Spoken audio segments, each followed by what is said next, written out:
How do animals survive in nature?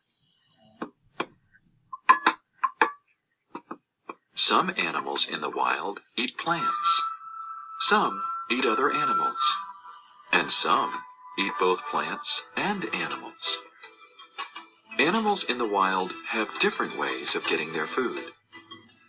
Large birds, like this eagle, might swoop down and grab a fish for lunch.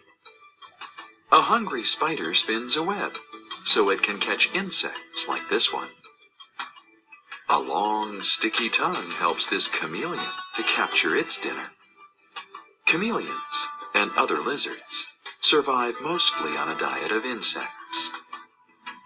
Some animals don't need to hunt or prey. Instead, they find seeds, nuts, and plants to eat. This panda eats mostly bamboo leaves and stems. No matter where they live, animals in nature need food to survive.